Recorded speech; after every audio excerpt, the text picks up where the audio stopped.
Today in my random gaming thoughts, I kind of want to talk about a toxic trait of myself in gaming.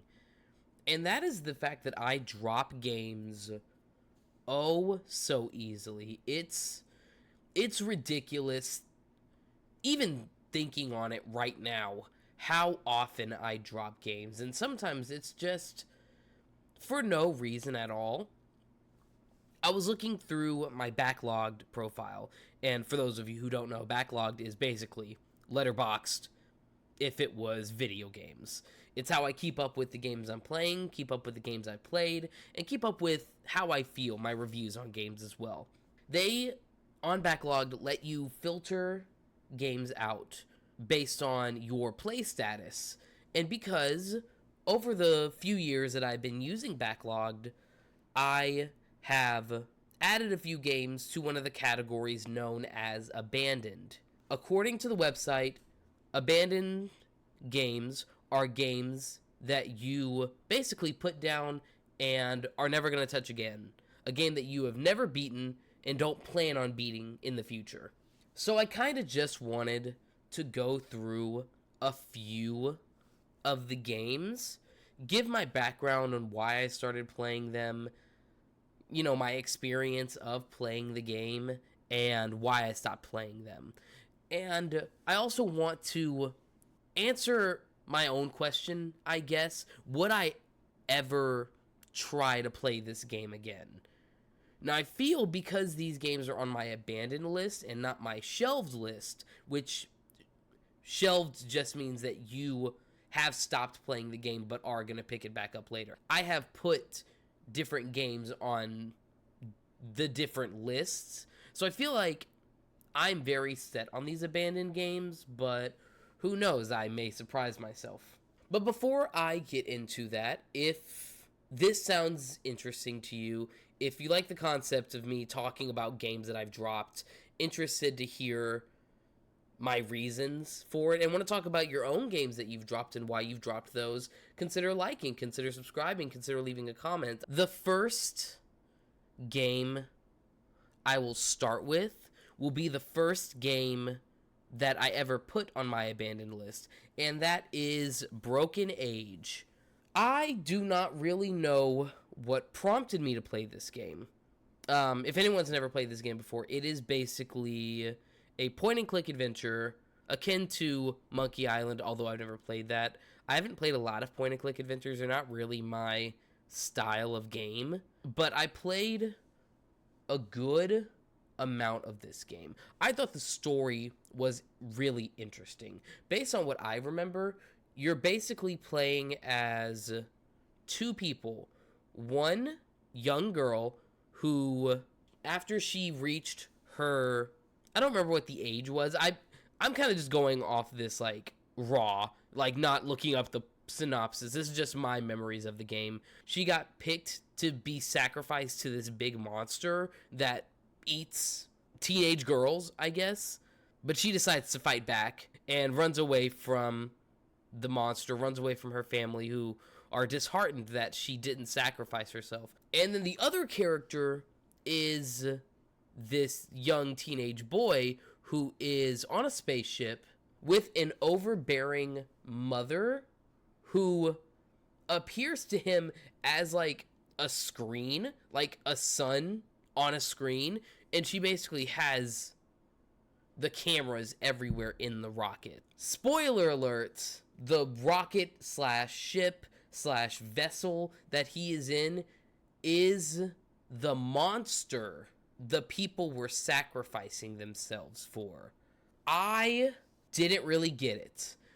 Obviously, if I had played more of the game, I would probably understand where everything was coming from, the goals behind all of this, but I did not. I made it to the point where we found out, the big plot twist of it, I guess.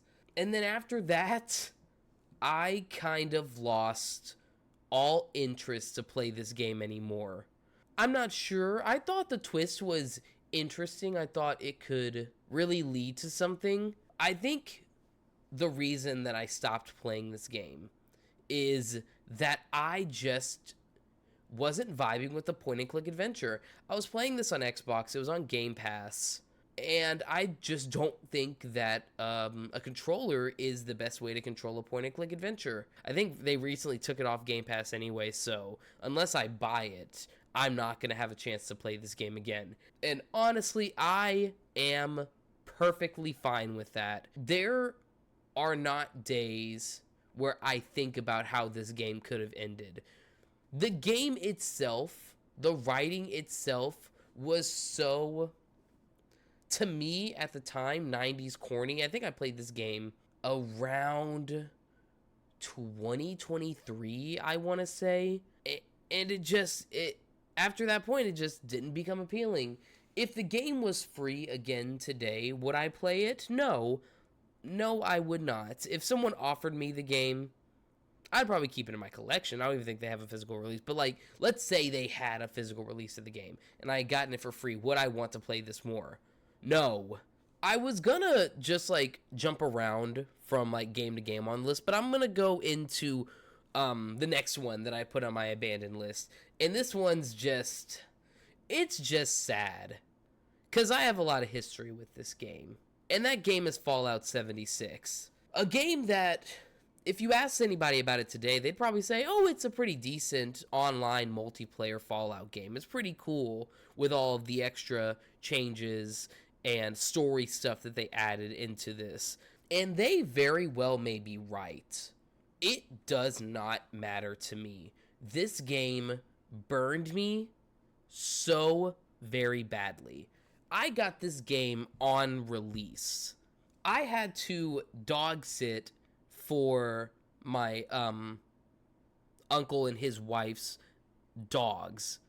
Obviously, that's what dog sitting means. I spent 2 days over at their house, and instead of them paying me what I think it was like $40 or $50, I was like, hey, how about this? If y'all just buy Fallout 76, we'll call it even. And obviously, they probably knew something that I didn't, because they took that deal instantly. It was only like, I don't remember how much it was. I think it was full price. Either that or it was $50. Who knows? I can't remember off the top of my head. But I remember I got it from Best Buy. And it was actually really cool because I got the collector's edition that came with the steelbook, with the map, and then it came with like some in-game currency. I cared about the steelbook a lot more than the in-game currency. And I was like, oh my goodness, this is going to be so much fun. I'd convinced all my other friends to buy the game, and I was like, this is going to be our game. This is going to be our new game. Mind you, we were probably also in the middle of playing Overwatch by that point. So I was making very bold claims. And on launch, this game sucked so much. At its state, it was probably bottom 5 worst games I had ever played at that time. Honestly, it still may be bottom 5. And at this point, it doesn't matter what new content they add. It will never make me feel the need to play this game again. Because it's not like I didn't even try playing it after all the content had already been added. Me and my friend tried it again, and I don't know if I was just reliving bad memories from playing it at launch in its abysmal state, but even with the introduction of NPCs, I still didn't have fun playing this. I would never play this game again. The only way that I'm probably ever going to play this game again is to get footage, which, boo, I can't believe I have to fucking do that to myself. I said in a video, I believe it was my review on South of Midnight, that I will never talk about this game again. Obviously, I lied, but now, starting right now, I will not ever talk about this fucking game again, because it hurt me. So fuck you, Fallout 76, truly and sincerely.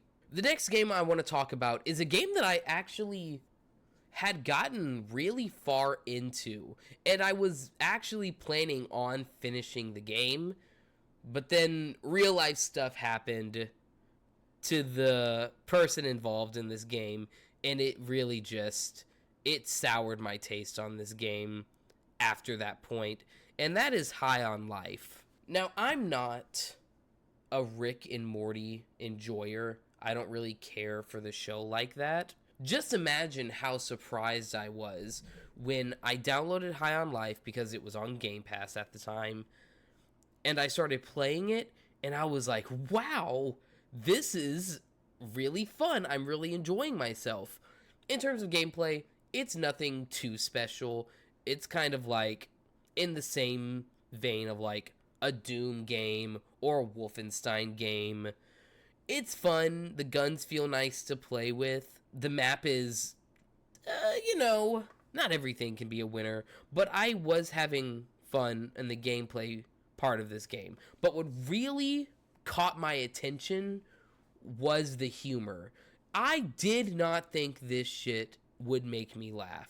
And there would be times where I found myself laughing at these jokes. I specifically remember at the beginning of the game, in like the main hub world that you go to once you like leave your house after they do whatever shit, they like transport you to another planet. Anyway, once you get out of there, there is this area with a lot of TV screens. And on one of the TV screens, the guy in the show or in the commercial was like pestering you, like completely pestering you to come over to where he is. And I was like, oh, is this like a dialogue? This is like a dialogue thing? Am I about to like advance the story? No, it was just 5 straight minutes of this character talking complete fucking nonsense. Hi, hey, come over here. Hey, yeah, you, yeah. Come over to the TV. Yeah, it's me. Look at me, guy. Look at me. Yep, this isn't even a show. It's just a guy talking to you. Isn't that fun? That's a fun idea. It's just not even a TV show. It's just you and me. And I don't know why I stayed for the entire time. I thought that shit was hilarious. I don't know what the hell I must have been high myself when I was playing this. It even got to the point where my then partner, now spouse, was watching me play this game, and they don't really watch every game that I play unless they really enjoy it. This was a game that they were really enjoying, so this was like, we were connected on this one. We were feeling this. I was having a lot of fun with the writing. I was having a lot of fun with the gunplay. And then, Justin Roiland, all of the allegations that came out. Dude, what the hell do I look like playing a game that's associated with a person who did some shit like that?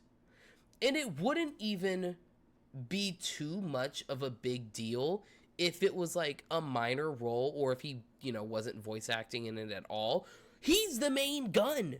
He is the main gun. He definitely wrote the story of this game. He definitely wrote the dialogue of this game.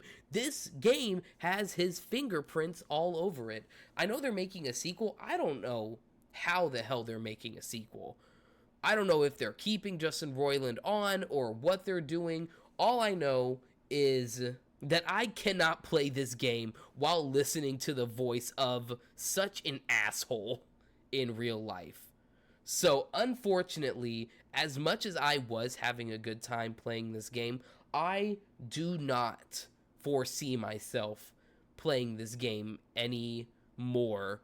The last game I want to talk about is a game that I actually may come back to in the future. I feel like all the ones were me being like, boo, this game sucks. This one is one where I thought that I would not want to play this ever again, but after playing the remake of this, I'm really interested to see how the original does it. I guess this isn't technically the original, but it basically is. Anyway, I'm talking about Persona 3 FES. Now, I guess I could quickly talk about Persona. I have to talk about probably one of my favorite series ever. Yeah, Persona 5 is my favorite game, and Persona 4 is like number 6 on the list. I've not played any of the old Persona games, and I want to play the old Persona games. I just haven't had the time. I haven't downloaded any of them onto my computer yet, so, once I get that working, then we'll be in business. But Persona 3 was a game that after I was done with Persona 5 Royal, I was like, man, I really, really, really like this game a lot. I wouldn't say I was getting burnt out on the game, but I will say that I was consuming this game every single day. I mean, the game takes like 100 hours to beat. And so I was like, I want to try a different Persona game. And so between Persona 4 and Persona 3 at the time, I really liked the aesthetics of Persona 3 more. And I think that's because I like the color blue more than I like the color yellow, and that is what I based my opinion on, sadly enough. But I wanted to try Persona 3. Unfortunately, at the time, I was like, I don't know how the hell I'm going to get my hands on Persona 3. It's a PS2 game. I don't have a PC at this time. What the hell am I going to do? Fortunately for me, the PlayStation 3 store lets you buy Persona 3 FES. It also lets you buy Persona 4 normal, but I would rather play Golden. And so this was around the time that Sony announced that the PS3 shop was getting discontinued before they rescinded that announcement. So I was like, damn, I really need to buy these games before they are gone forever. And so I bought Persona 3 FES, and I ran into the problem that all of my subsequent Persona 3 playthroughs went. And it is, the characters are cool. The story is very slow burn, but once you get into a groove, you really get into that groove. My problem, and this is also a problem in Reload as well, but they fixed a little bit of it, is Tartarus. Oh my fucking god. I hate Tartarus. The dungeons in Persona 4 can be a little tedious at times, but it has nothing on how tedious Tartarus is. I could not get through the first or second boss ever in a playthrough of Persona 3 FES. The battles with the shadows were really boring. The grinding, I'm usually cool with grinding in games. I'm not really as cool with grinding in games that the party members can just get tired without losing all of their, like, stamina points. I get that that's, like, a little bit of immersion, a little bit of reality in the game, and some people really enjoy that. I don't. I'm sorry, but that's not fun to me. But what I will say is that I have played Persona 3 Reload, and I really like Persona 3 Reload. I kind of want to revisit Persona 3 FES just to see the changes between the two versions in terms of how the characters are. I know that they're pretty similar from game to game, but I know that there also are some changes that are not in the remake that I want to see in Persona 3 FES. I also want to play The Answer. Obviously, I can play that on Reload, but one, Reload's not on Game Pass anymore, and two, from what I heard, The Answer is a lot more interesting in FES than it ever was in Reload. If I can get past Tartarus and I can get into the meat and potatoes of the game, I think I'll be fine. But getting past Tartarus is a big hurdle when half of the game is Tartarus. This is the one out of all of my abandoned games. This is the game that I am most likely to play again. But of course, these games are not the only ones that I have on my abandoned list. I actually feel very compelled to make a video about the other games on my abandoned list, but that'll be another story for another time. So in the meantime, I hope all of this made sense. I hope you enjoyed listening to me, and I hope that if you enjoyed listening to me, that you would consider liking, subscribing, letting me know what your thoughts are on the games that I've abandoned. Let me know what games you have abandoned, and let me know if you'd ever get back into them. But with all that being said, I will see you later. I hope you have yourself a good one.